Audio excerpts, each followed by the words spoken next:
Salut à tous, c'est Bellis86 et aujourd'hui on se retrouve pour une nouvelle vidéo. Donc cette fois-ci, petite vidéo de récap de tournoi d'essai. Donc j'ai pas vraiment l'habitude de faire des récaps de tournois d'essai, mais celui-là était un petit peu particulier parce qu'il y a eu pas mal de monde, donc voilà, on était 17 joueurs. D'habitude on a une quinzaine de joueurs, pareil, mais on joue beaucoup plus méta, etc. Et aujourd'hui, je me suis lancé un petit défi. Voilà, j'avais pas forcément envie de jouer très sérieux.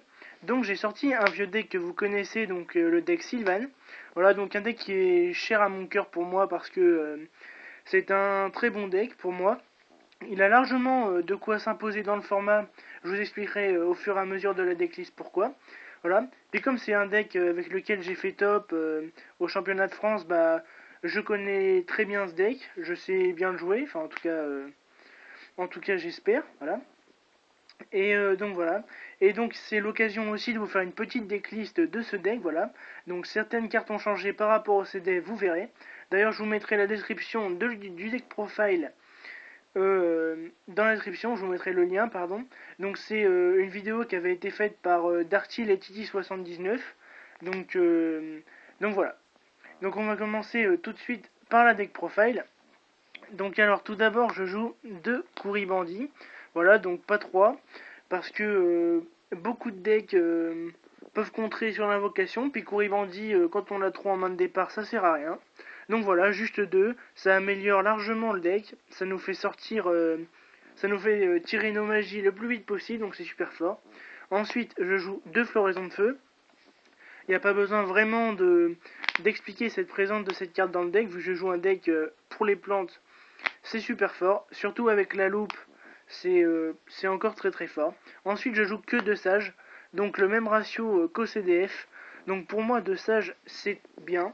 Si on a 3 sages main de départ, ou même 2 sages main de départ et rien pour meuler, c'est un peu la cata. Donc 2 Sylvan, c'est... Euh, deux sages pour moi, c'est le bon ratio. Ensuite, 2 Hermitry. Donc voilà, j'hésite à en mettre un troisième. 2, c'est pas mal. Voilà, les deux tournent très bien dans le deck. Il n'y a pas trop de soucis. Donc voilà. Ensuite, je joue Commu Champi Sylvan. Donc alors, je le joue à 2. Avant, je le jouais qu'à 1. Tout simplement, c'est pour améliorer mon match-up contre Clifford. Voilà, donc on a besoin de détruire CMP, etc. Donc c'est assez important. Et ensuite, quand les decks contre Shadow et tout ça, on a 2000 de défense quand même, et ça peut nous faire meuler 5, pardon, donc c'est une très bonne carte. Ensuite, 2 princesses Chuchou Sylvan, du coup. Donc alors ça c'est pour faire des loops avec tout ce qui est tri, sage et tout. Même avec tri on peut faire du carte avantage, donc piocher plus invoquer un gros X6. Donc c'est super fort. Ensuite je joue plus que 2 marais. Donc la présence de cette carte s'explique à 2 dans mon deck parce que son effet lors de son invocation normale est très fort.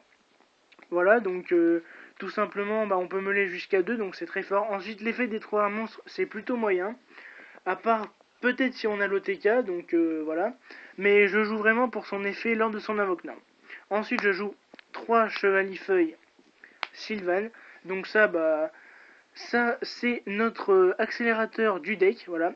Permet de placer n'importe quelle carte Sylvan sur le deck, donc c'est vraiment super fort. Et ensuite ça a 1008 d'attaque, donc plus une lance interdite que je joue dans mon deck, et ça peut nous permettre de gérer beaucoup de monstres dans le format. Donc vraiment très bonne carte. Puis après c'est un petit monstre de niveau 4, donc pour faire des rangs 4 c'est parfait. Et ensuite 2 gardes de poids Sylvan, donc 3 de trop et un seul pour moi pas de trop. Enfin pour moi un seul c'est pas assez. Donc 2 c'est le beau ratio le meilleur selon moi. Et voilà. Donc je crois que je joue 19 monstres. J'ai pas exactement très bien compté. Donc ensuite passons aux magies. Donc alors les magies que je joue dans mon deck déjà, donc 3 Charité Sylvan. Donc on peut l'activer qu'une fois par tour, mais on fait tellement de CA avec cette carte et tellement de loop que j'ai envie de dire c'est un peu du viol, voilà. Vous faites charité, vous piochez vos cartes de side, ensuite vous invoquez un tri et vous activez l'effet du tri et vous envoyez n'importe quel Sylvan. Vous avez l'effet du Sylvan plus du tri qui vous permet de piocher une, donc grosse loupe. Puis bah voilà, quand on a une mauvaise main, ça peut nous permettre de l'améliorer énormément. Donc j'adore cette carte, à 3, c'est indispensable.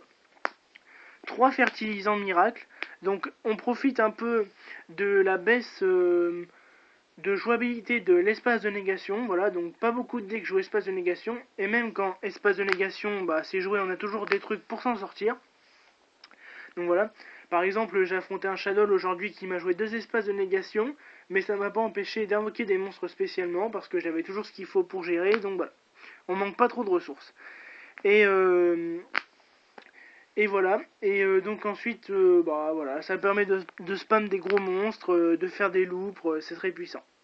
Et petit combo du deck, lorsque vous empilez 2 monstres qui ont été invoqués spécialement par le fertilisant ne part pas, et donc voilà, vous pouvez la réutiliser. Ensuite, je joue 3 typhons, donc certains pourraient critiquer là-dessus.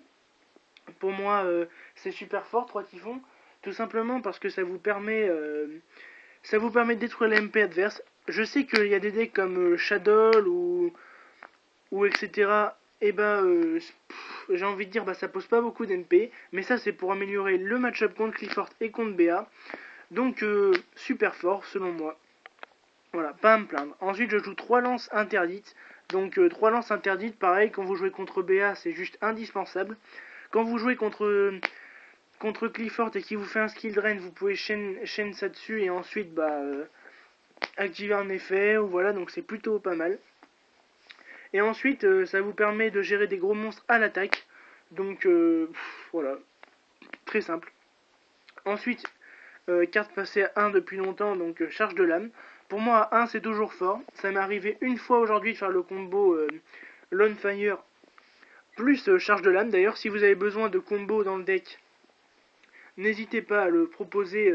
Ça sera peut-être le sujet de mes prochaines vidéos, donc pas de soucis. Donc voilà, charge de l'âme, carte trop forte. Ensuite, livre de la lune. Donc pourquoi livre de la lune? Parce que ça vous donne un très bon match-up contre tous les decks genre Abyss Burning. Vous mettez ça face cachée. Voilà, tous ces Burning Abyss sont détruits, machin. Ensuite, vous pouvez placer l'OTK. Et ensuite, contre le deck Shadow, ça vous permet de mettre la Winda face cachée. Et donc, du coup, bah, pouvoir invoquer des monstres sans trop craindre des choses. Et ensuite, vol à l'arraché, qui retourne dans nos decks. Avec la puissance OTK de mon deck, ça peut encore mettre beaucoup de pression sur l'adversaire. Ou alors vous faire l'OTK, voilà, avoir l'OTK en un tour. Ensuite, en piège, donc je joue 2 espaces de négation. Donc, espace de négation, carte très forte, plus jouée dans certains decks de tournoi. Pour moi, c'est très embarrassant parce que espace de négation, pour moi, c'est une très bonne carte. Sortie au bon moment, c'est super fort.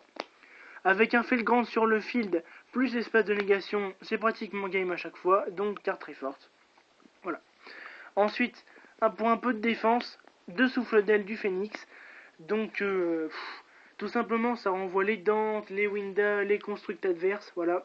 Et la plupart du temps, vous défaussez un Sylvan qui va pouvoir être réincarné ou... Enfin, qui pourra revenir sur le field avec fertilisant ou avec sous charge. Donc pour moi, c'est très fort. Et ensuite, 2 mouchards électroniques. Ça annule Fire Lake dans un premier temps et ça le renvoie dans l'extra deck. Donc, c'est une carte qui fait beaucoup de mal à l'adversaire. Et ça vous permet de mettre l'OTK en toute sérénité, si j'ai envie de dire. Et ça vous permet de faire passer les cartes comme sous charge qui sont très importantes dans le deck aujourd'hui. Voilà. Donc ça c'était pour le ratio, donc je joue 19 monstres, 6 pièges et le reste en magie du coup, voilà. Ensuite l'extra deck, il y a eu pas trop de modifications, donc je joue toujours un Wind Up Zainmains. Bon, ça vous permet de gérer des cartes genre Ophion, etc., donc qui sont très durs à gérer. Angegnor Mekiped, par manque de rapidité de mon deck, des fois j'ai besoin de me défendre quelques tours. Rasfodi Furax, pour bannir des cartes très importantes dans le cimetière adverse. Je pense notamment à des fusions Shadow ou à le bien et le mal du Burning Abyss. Voilà. Vous bannissez ça et il perd un peu de CA. Ou bannir Fire Lake carrément. Voilà. Dweller. Dweller ça peut jouer contre moi, mais en side je joue Rageki et Trou Noir. Donc ça et Rageki et Trou Noir ça vous fait game pratiquement contre Shadow ou Burning Abyss. Donc voilà. Chaîne Lavalval. Chaîne Lavalval, c'est super fort pour mettre les cartes que vous souhaitez au-dessus. Donc il y a des combos avec Chaîne Lavalval que je pourrais vous expliquer dans une prochaine vidéo.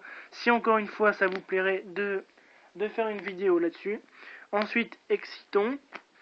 Voilà, donc bon bah ça rase le fil adverse. Castel du coup, pour gérer tout ce qui est exis adverse. Ragna 0, donc pour gérer les cartes comme Clifford, ça vous permet peut-être de piocher des cartes, machin, donc c'est super fort. Big Eye, qui peut être très bien dans le format, vous prenez Construct adverse, etc.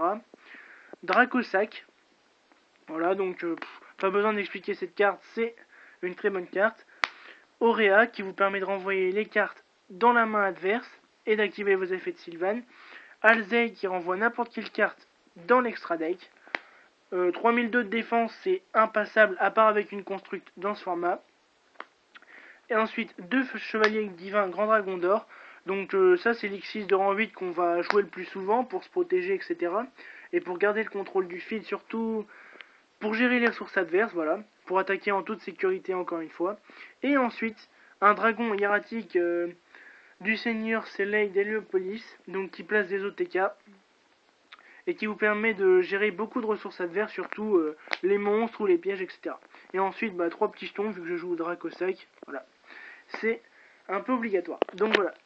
Donc je voulais vous faire un récap de tournoi, mais là je me rends compte que j'ai plus trop de batterie, donc je vais vous faire ça dans une prochaine vidéo, il n'y a pas de souci.